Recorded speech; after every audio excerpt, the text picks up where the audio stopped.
Hi guys and welcome back to Rage Gaming. 4 months ago we had the trailer for the Dusk Bloods, a new From Software game, a new IP, and one with heavy Bloodborne vibes to it. The concept of this had me standing and cheering at the time, right up until you get to the end of the trailer where, it's during a Nintendo Direct and they announced that it's a Nintendo Switch 2 exclusive. So of course, it's a Bloodborne-esque FromSoft game, therefore it has to be chained to one specific console and maybe be trapped there forever.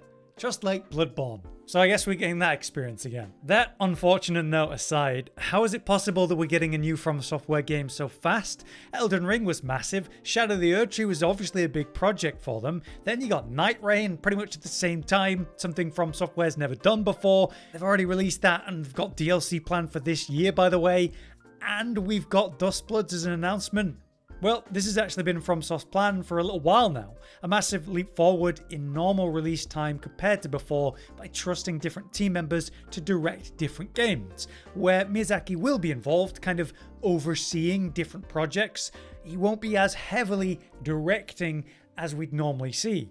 So the positive side of that is the ability to see new projects like Nightreign, taking assets from Elden Ring and turning it into something actually unique and memorable, or this new Switch exclusive IP. Now the downside of this is that it definitely feels like it's lost at least a bit of what the classic FromSoft feeling for me is. That incredible attention to detail that definitely was missing here or there in Nightreign. A great example of that would be the Everdark bosses and their diabolical bugs and issues, from sentient pest bugging out so it can't physically die, or the opposite, Caligo's new armor mechanic shattering instantly, basically killing the boss for you. The normal polish and consideration starts to slip through the cracks a little. Happens. But is it worth it? Well, Nightreign turned into a massive success, and it's definitely a game that I've really enjoyed, so I think so. Especially when it was one that I was very skeptical about when I first saw it. And while it definitely has some rougher around the edges aspects, I do think it's earned its spot as a pretty amazing FromSoft release. So what about the Duskbloods? Today we're going to go through what we know about it and just talk about it. Currently the announcement trailer has 2 million views on it, so that's a good showing. And in my opinion, From Software are always at their peak when they're working on a new IP, something fresh, not bogged down in old concepts, where they can go crazy with whatever they want to do. And I would say this trailer shows that. The flying jetpack, the waking rat, which by the way, apparently that's a similar role in this game as, say, a firekeeper. This steampunk vibe compared to a Bloodborne feeling Victorian city. The surprising movement like the double jump and flying, and the vampire theme when he's chomping on a target. It's still definitely FromSoft, but with a lot of fresh ideas where they were at their best in my opinion. However, the downside here, except for the platform exclusive, is the fact that we're going to be waiting until 2026 for this release. But other than that, it's not your usual formula for Souls. There's a lot changed here. This is FromSoft's more aggressive take on what a PvE/VP game is. A concept that's been special in the series, but quite rare in different ways. Like the idea that you could be fighting a boss fight, and then another player comes in and attacks you. My clearest memory of them doing this will be the Mirror Knight example in Dark Souls 2.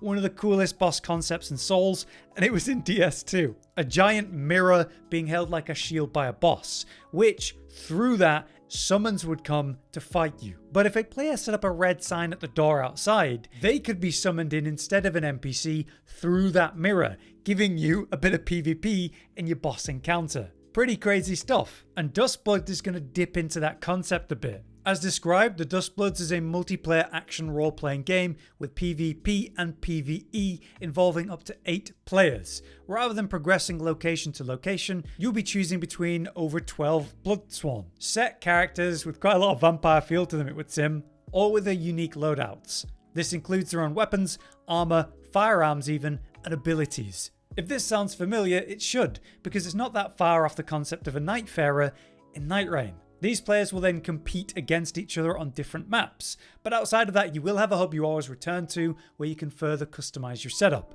So the idea of invaders getting in the way of players trying to progress stuff is not new for Souls, but this is more of a core focus in Duskbloods. Having said that, it was Miyazaki himself in an interview that said solo players not looking for PvP will find their own ways to enjoy this game. What they're trying here is fresh and cool, but at the same time it's obviously put off a lot of people based on the response.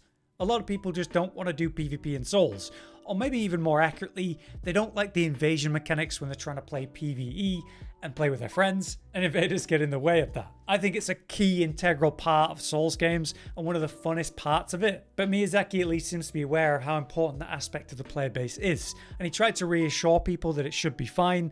I think we need more info. So at the core of it, what is this game? We dive into a map to contend with familiar Souls-like PvE elements, but at the same time, other players are all there doing their own unique objectives. The match, as we call it, only ends completely when only one player remains, but you all earn some form of reward for being involved. We select from that solid list of Bloodsworn, uniquely powered characters. And with these, you'll have a role, which gives you a main objective to try to complete during a match, alongside other smaller objectives at the same time. As explained then, destined rivals will attempt to find their assigned rival and defeat them, more of a PvP focused objective. While on the opposite end, you could have a destined companion, who you'd need to go find and I assume help with some kind of objective, maybe like a specific boss kill, as a PvE style of objective. We have seen some form of summoning during the trailer on that note, and we've been told that there are events that occur to change the matches regularly. Listed were special enemies or extra objectives for extra rewards. So at the very least, the flow won't be the same every match, but all of it provides something they call victory points, earned through different levels of success during the match.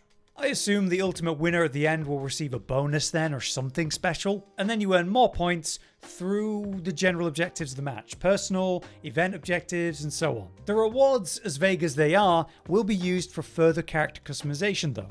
You'll mess with your character's blood history and fate. Through that, you'll reveal their story and the game story, which reminds me of Remembrance storylines actually in Nightreign. Through that same system, you'll also be changing their abilities somewhat, their visuals, their in-game role. So maybe you'll never be assigned a random role like Destined Companion, maybe you always get to choose. So maybe that's where Miyazaki's reference to solo players can find their own way to enjoy the game comes in. Choosing your own goals that avoid PvP, or maybe player interaction as a whole. In terms of story and reason for any of this then, the key characters are trying to claim the First Blood, which only appears during great events referred to as the Twilight of Humanity.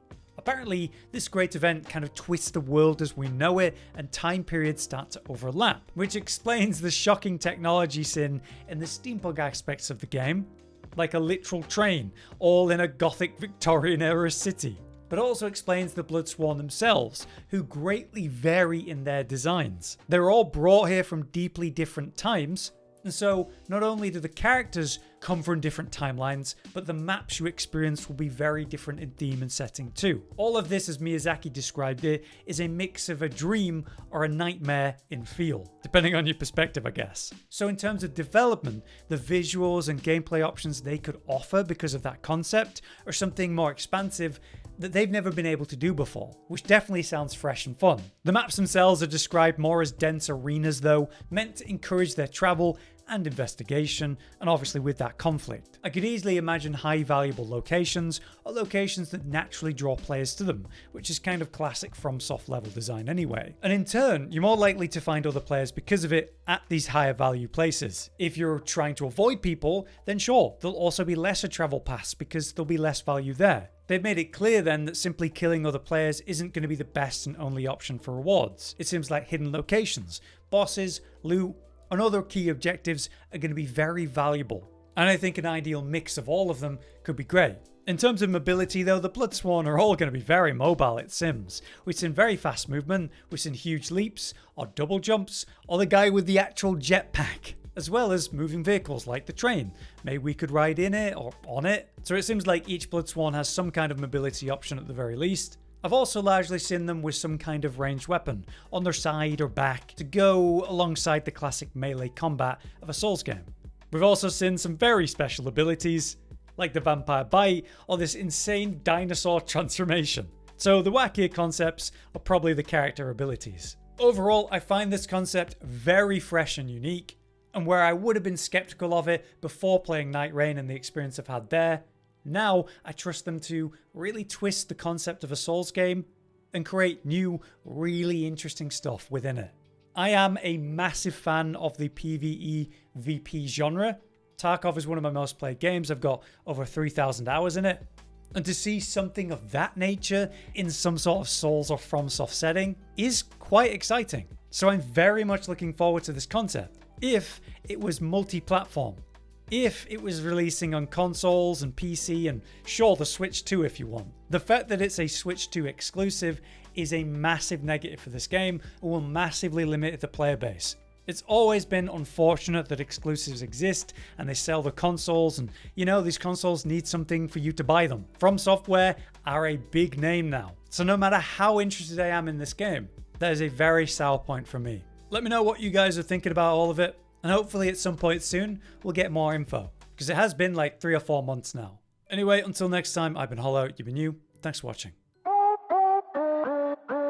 Josh, Cotton, and Hollow with the videos, dropping the humor like a hammer on your tippy toes, bringing entertainment on a daily arrangement to take our insanity and turn it into entertainment. Yes, I said entertainment twice, to reiterate that it is nice to look into your faces on a mostly daily basis when you let us in your homes to make the whole world a stage.